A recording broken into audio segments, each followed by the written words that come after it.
Since the 1950s, Seventh-day Adventists have become some of the most highly studied populations in the world. More than 140 scientific papers have been published, using tens of thousands of Seventh-day Adventists as subjects.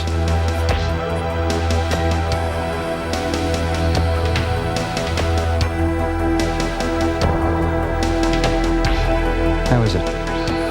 120 over 80, right on the mark.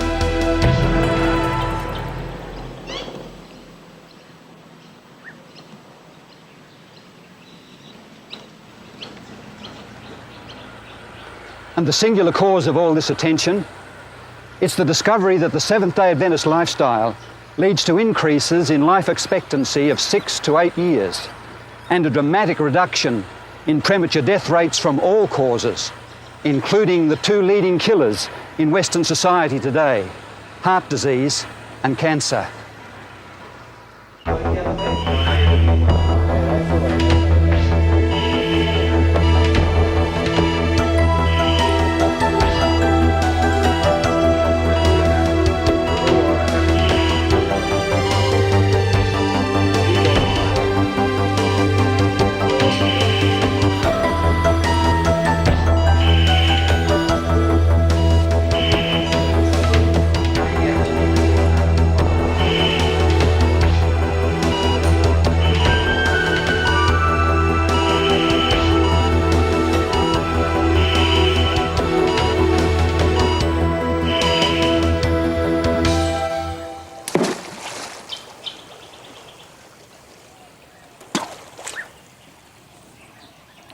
So what is the magic formula? Modern science has clearly established that there is a lifestyle that promotes health and dramatically reduces the risk of disease. It includes a varied diet of fruits, whole grains, nuts and vegetables, and the avoidance of meat and high animal fat products.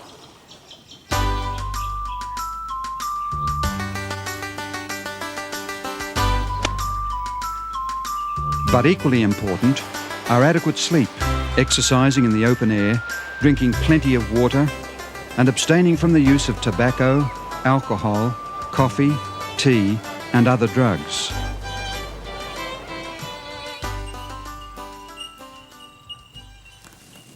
But how did such a comparatively small and relatively unknown group come to adopt such advanced principles over 120 years ago? After all, midway through the 19th century, no one even understood the cause of disease. Proof germ theory was yet in the future. There were no X-rays, aspirin, antibiotics, or antihistamines. Diphtheria, yellow fever, typhoid, cholera, and smallpox flourished. Tuberculosis, known as the White Plague, was the leading cause of death in the urban northeast of America and was accepted as a form of divine affliction. Malarial fever, called the ague, was considered a normal condition of westbound settlers. But even more bizarre than the diseases themselves were their supposed cures. To relieve their patients' sufferings, physicians prescribed calomel, or chloride of mercury, strychnine, arsenic, mercury, saltpeter, opium, alcohol, and tobacco.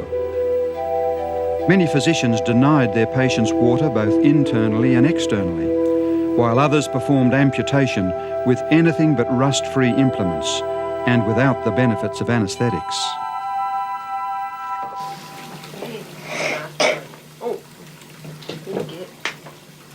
Night air was considered dangerous. Windows and doors were kept closed for fear of catching cold. Blinds were drawn to avoid fading the furniture, while urban dwellers rarely exercised or bathed.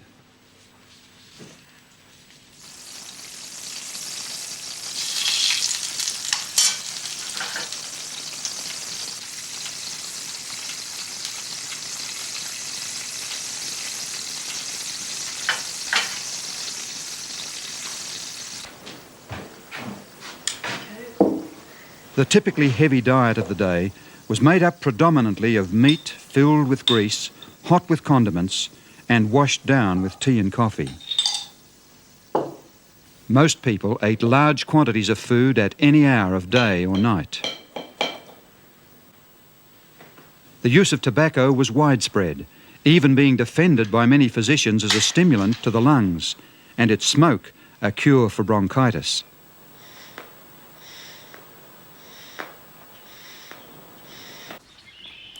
Almost no one saw any relation between diet and prevailing sickness. Pioneer Adventist missionary J.N. Andrews expressed the near universal belief that the diseases people suffered were, and I quote, "for the most part wholly beyond our control and ordered by God's hand." I say almost no one, for in the midst of this medical confusion, a few voices were calling for reform. Men like Sylvester Graham, who became the leader of the American health movement of the 1830s. He called for a return to nature and natural methods of healing, and recommended a simple diet, including vegetarianism and especially whole wheat products. Food was to be prepared as free from spices and stimulants as possible. He also condemned tobacco, tea and coffee, alcoholic beverages, and the drugs commonly used in the medicines of the day. Though his reform crusade floundered within 10 years, others soon took it up with renewed enthusiasm. Hydrotherapy, that is healing with water, ice and steam, became popular in America under the leadership of doctors such as James Jackson and Russell Trawl. Both headed water cure institutions and promoted health reform, and both had close relationships with the pioneers of the fledgling Adventist Church.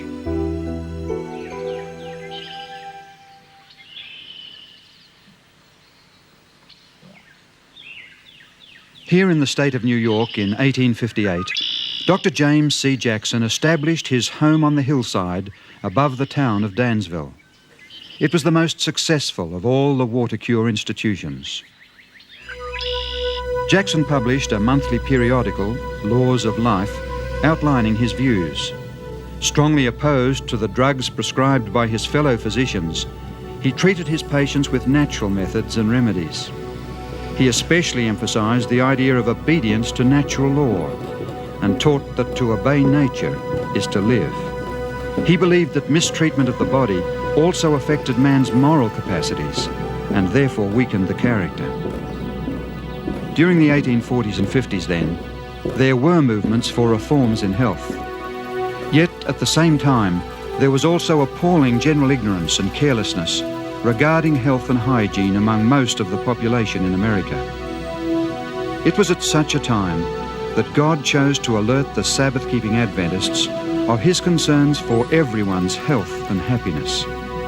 As in Bible times, he used the prophetic gift. During the years 1844 to 1848, Ellen White received many visions, yet none dealt with principles of health. But in the autumn of 1848, she was shown not only that tobacco was injurious to the health, but that tea and coffee were also harmful. Long before science established the link between tobacco and fatal disease and pointed out the dangers of excessive coffee consumption, many members of the church began to alter their lifestyles in response to her appeals.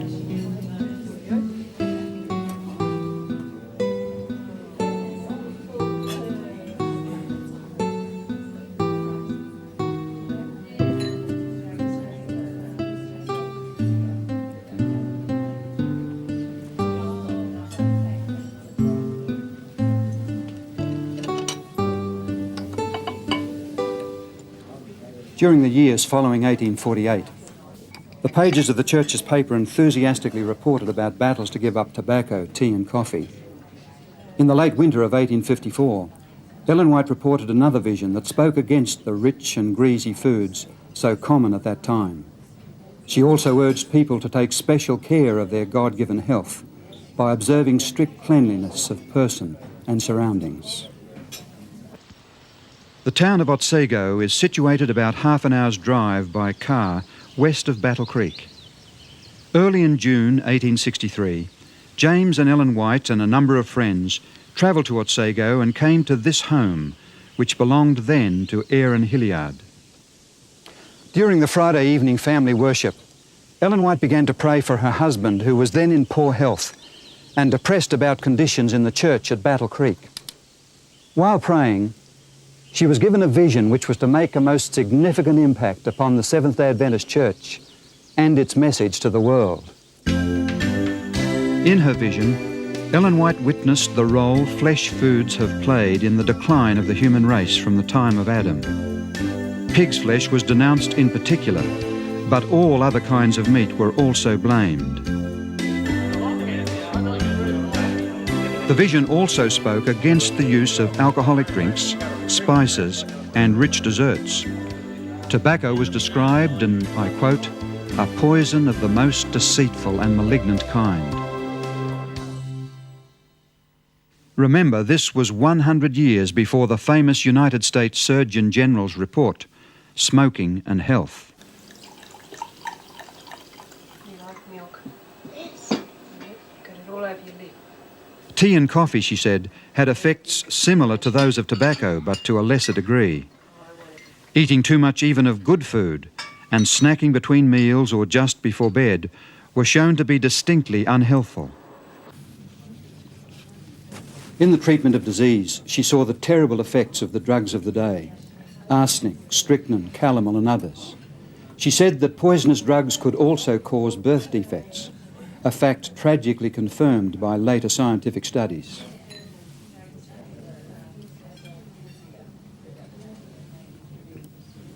The elimination of these unwise foods and practices would have helped anyone to live better. However, the vision not only corrected errors, but gave counsel on the positive side as well.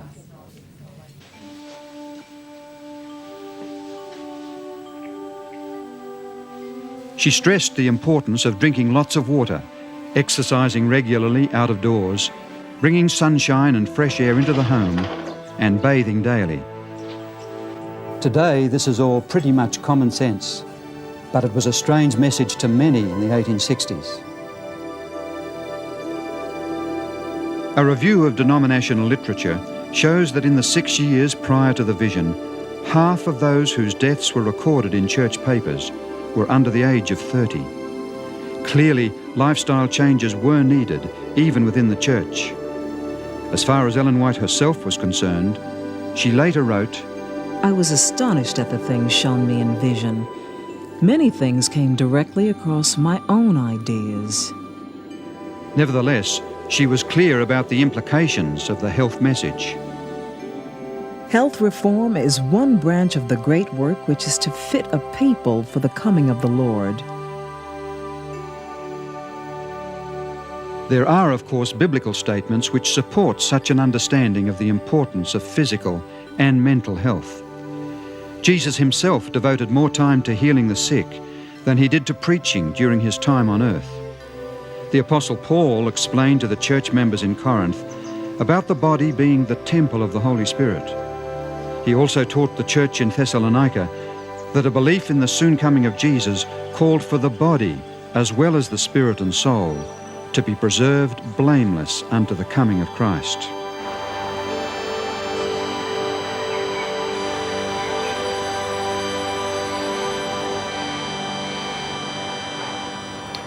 It's not difficult to see that Ellen White's concepts merely serve to magnify the biblical view that each person is accountable to God for the preservation of health. But how much did she rely on her contemporaries for her information? Ellen White declared that she did not read any literature on health or know of Dr. Jackson's magazine, The Laws of Life, before the vision. Because of her busy schedule, she did not publish the first account of the vision until 1864.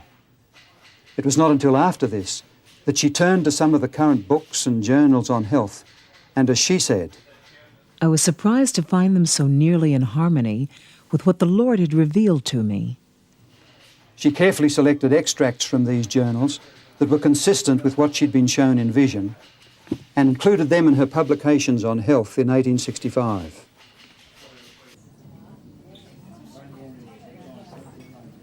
During the years following 1863, more visions were given to Ellen White on the subject of health. It is obvious that they prevented her from promoting the ideas zealously advocated by some writers, since proved to be false.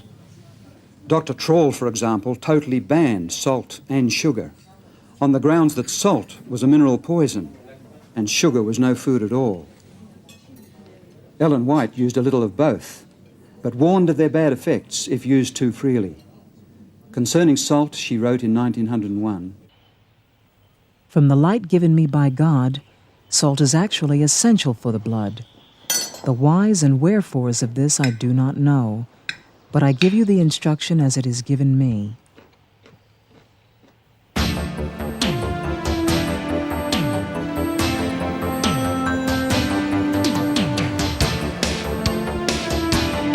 Long before the effects of cholesterol were known, she wrote that olive oil was far preferable to animal oil or fat. She promoted a vegetarian diet, supplemented by a limited use of milk and eggs, long before science confirmed their health benefits. In fact, a vegetarian diet has been found to significantly improve the endurance of athletes. Her concern over refined foods and the use of too much sugar has been amply confirmed by scientific research. And what are the benefits of walking and other exercise in the open air, of water, sunshine, adequate recreation and rest that she so strongly advocated? Who would deny them today? But in Ellen White's day, her messages were not without opposition. Contrary to the medical opinion of her time, she advanced the importance of the function of the mind in the healing process. Today, the science of psychosomatics recognises the vital role the mind plays in conquering disease. So you really don't want to perhaps face work or wherever it happens to be? In June 1982, a joint report was issued by the American Academy of Sciences and the National Research Council entitled Diet, Nutrition and Cancer. It concluded that by making certain changes of diet, a person may substantially reduce the risk of contracting cancer. Reforms suggested include eating largely of fruits, grains and vegetables, and reducing the consumption of fats, salt, sugar and alcohol. Apart from Ellen White's call for total abstinence from alcoholic beverages, this report does not depart in any significant detail from what she herself wrote more than a century before. But what of her own health?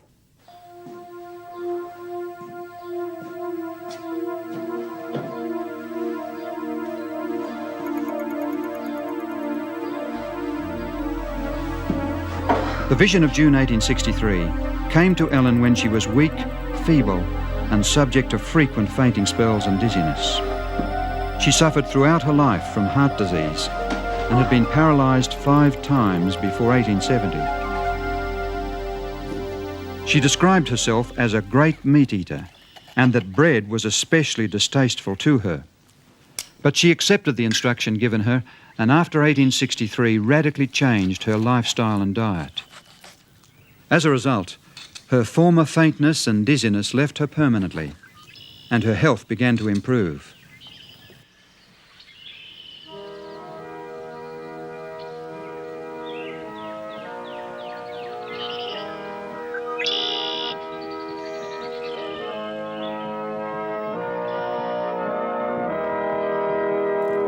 A year or two before Ellen White died at the age of 87, Arthur Spaulding, the storyteller and historian, visited her at Elmshaven.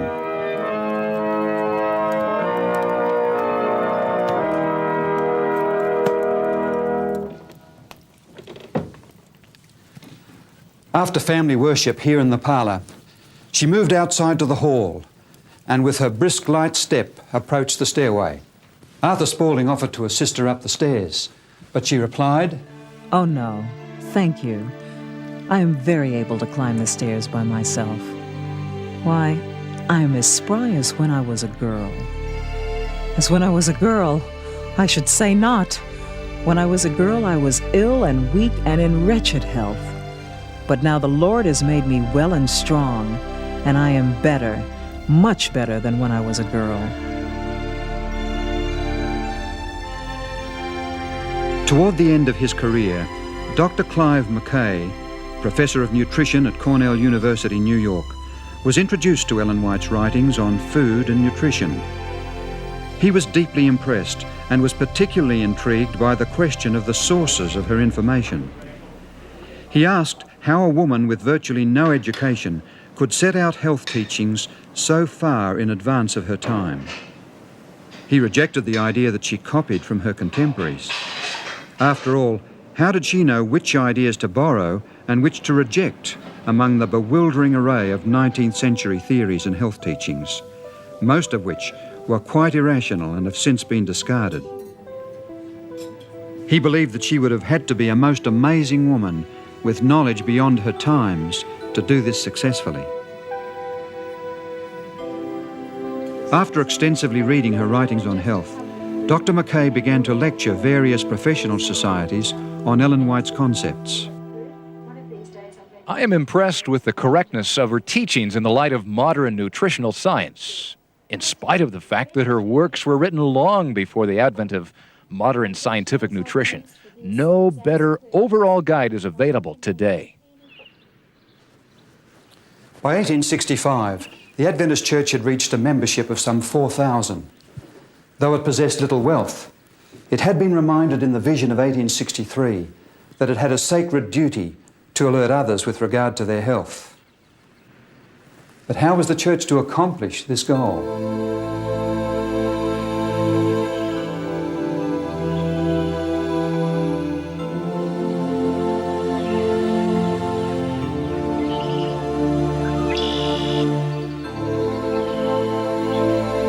In August 1865, James White succumbed to the burdens and pressures of church leadership and suffered a breakdown in health.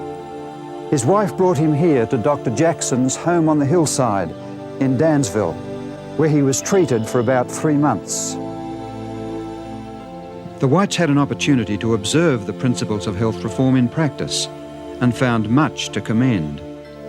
Yet they regarded some of the principles of healing contrary to the teachings of Jesus. In fact, they received some medical advice that may well have proved fatal in James White's case.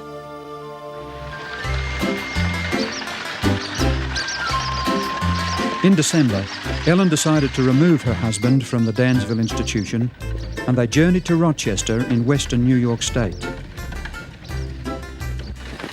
Much prayer was offered there on James White's behalf, and on Christmas Day 1865, God responded by giving them a remarkable Christmas present. Ellen White was given a vision in which she saw that the church should begin its own healthcare institution for those who wish to learn how to take care of themselves and thus prevent sickness.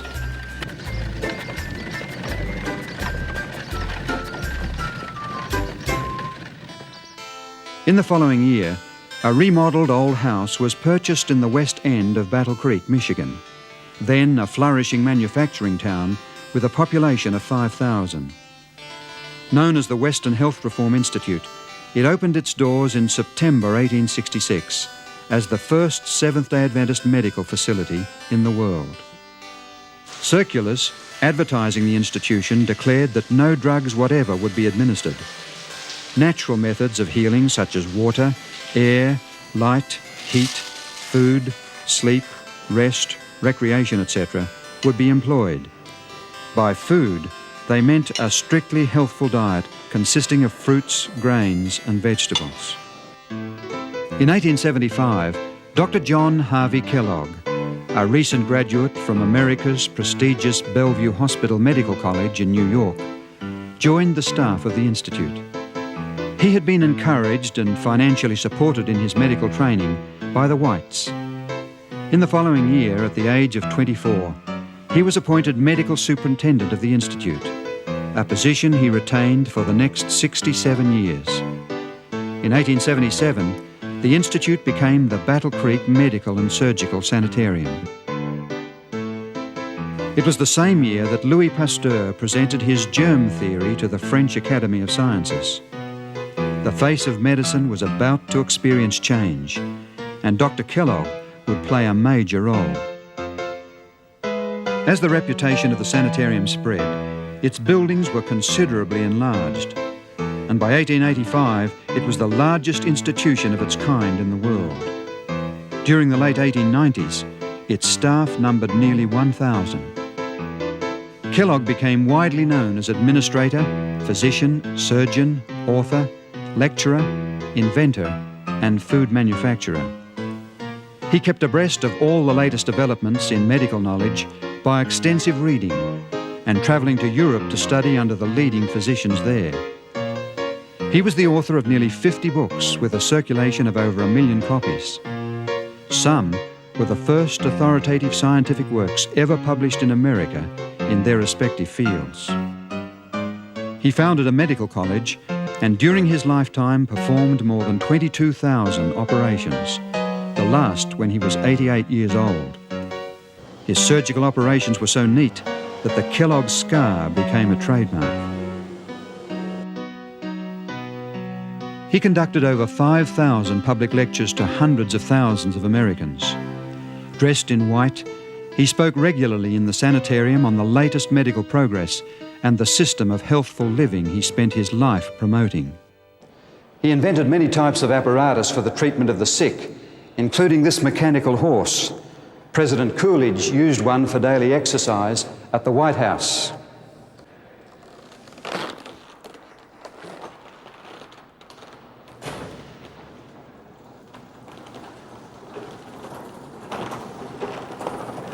Some of his inventions are still in use around the world today. Get up, boy.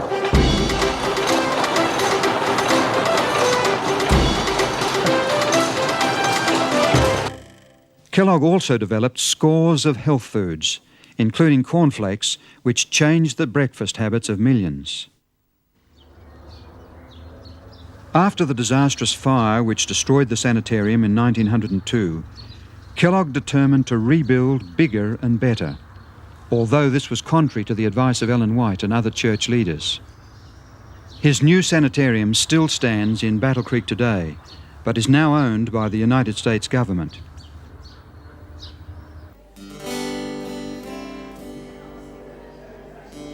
Its impressive portico and entrance welcomed many who came to Kellogg for treatment and to learn of his ways to health. Though he later left the church, he continued to uphold its health principles.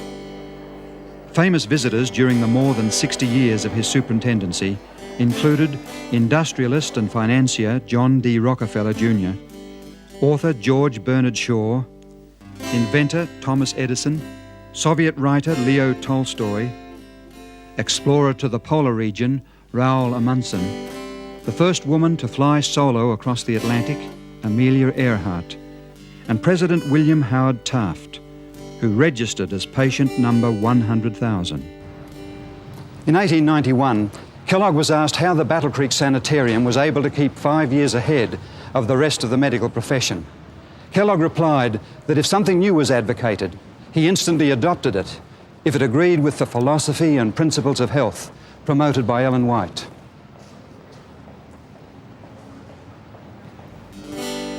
By 1901, it was reported that 27 Adventist sanitariums and 31 treatment rooms were then functioning, not only in the United States, but also in Switzerland, Denmark, England, Germany, South Africa, India, Mexico, Australia, New Zealand, and the Pacific Islands. Ellen White lived in Australia from 1891 to 1900. During her stay, she encouraged the establishment of treatment rooms that were operated initially in the Sydney suburb of Ashfield by 2 nurses who had trained at Battle Creek. Later, the location changed to Summer Hill, where it became a medical and surgical sanitarium. In July 1899, Ellen White called for the building of a sanitarium away from the centre of Sydney that would uphold spiritual values and sound principles of physical and mental healing. Later that year, she was among the group who travelled from Thornley Station, a northern suburb, by way of the bush track around Dog's Head Rock to inspect a 75-acre property that was the highest land in the Sydney area. During the next few years, a 100-bed sanitarium was built. It was officially opened on January the 1st, 1903. Replaced in 1973 by this modern 304-bed facility, the Sydney Adventist Hospital is committed to the principles of clinical excellence, united with a Christian healing ministry.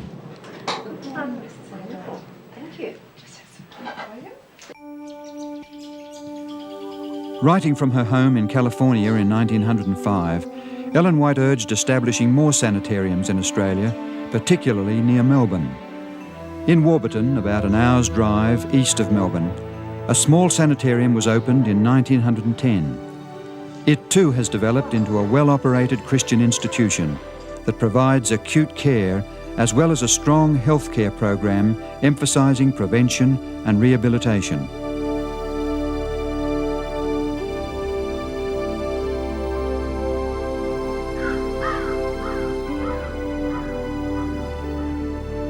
It was in Southern California, however, that Ellen White was to most noticeably influence the church's developing Christian healing ministry. She lived here in her home, Elmshaven, in Northern California, for the last 15 years of her life. During that time, she was given many night visions concerning the work of the church. In one such vision in 1902, God revealed to her that in Southern California there were unoccupied properties in the country suitable for sanitarium purposes and for sale at a price far below the original cost. Not long after this, a 3-story building on beautifully landscaped grounds in Paradise Valley near San Diego became available for sale. It had been used as a sanitarium and originally cost $25,000, but was now being offered for $12,000 because of lack of water.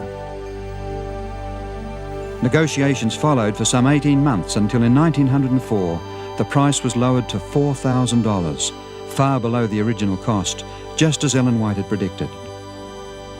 After the property had been purchased, she secured the services of an Adventist well driller, Salem Hamilton. Mr. Hamilton. Ma'am, we've reached 98 feet. Do you realize that it's 10 stories down? Mm-hmm. And we found nothing but dry dirt and sand. Are you sure the Lord wants you to buy this place? I certainly am, Mr. Hamilton. 3 times I was shown in vision that we should secure this property. Well, that's good enough for me, I guess. The Lord wouldn't give us an elephant without providing water for it to drink, would he, ma'am?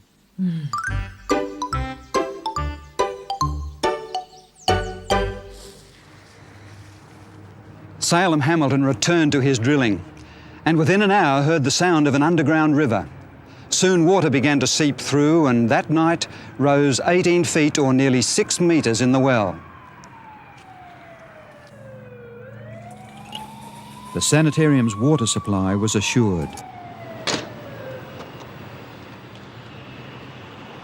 Still owned and operated by the Seventh-day Adventist Church, Paradise Valley Hospital continues to offer its ministry of healing to the surrounding community.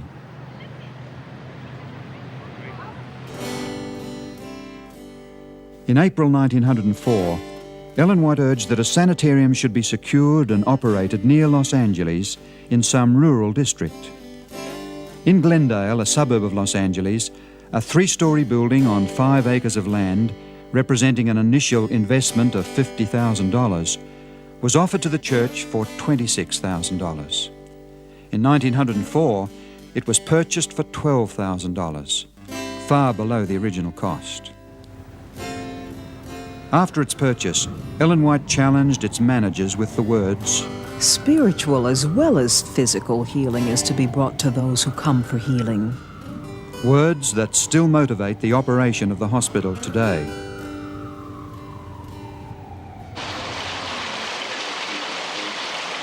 But there was to be a third sanitarium in Southern California.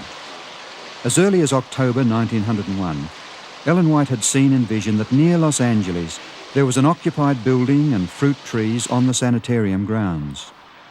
This vision was so real to her that she seemed to be walking about the grounds, talking with the patients, and living there herself.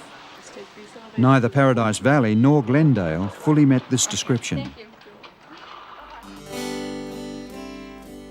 In 1904, 76 acres of property for sale were discovered near Redlands. It was called Loma Linda, the Hill Beautiful, and included large gardens and orchards, beautifully landscaped lawns, scores of shade trees, carriage drives, and cement walks. Among the buildings on the summit of Hill Beautiful was a 4-story, 64-room hotel lighted with electricity, heated with steam, and with an abundance of fresh water. It originally cost $150,000. The final purchase price was $38,900, far below the original cost. On June the 12th, 1905, Ellen White came to Loma Linda for the first time. As she was shown through the buildings and over the grounds, she repeatedly said that she recognized this as the very place she had seen in vision 4 years before. The securing of this sanitarium, thoroughly equipped and furnished, is one of the most wonderful providences that the Lord has opened before us. Loma Linda will become an important educational center. A school is to be established here for the training of gospel medical evangelists. It is to be of the highest order.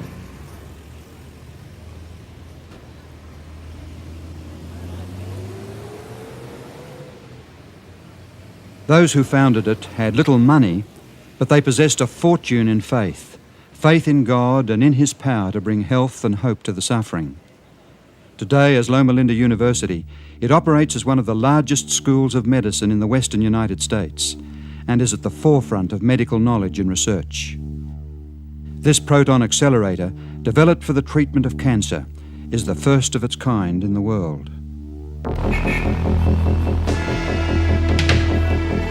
Along with the hundreds of other Seventh-day Adventist healthcare institutions around the world, the goal of Loma Linda Medical Center is not just to make men and women well physically, but through a ministry of Christ-like compassion and selfless service, to bring them into spiritual healing and into union with God and prepared for the soon coming of Christ.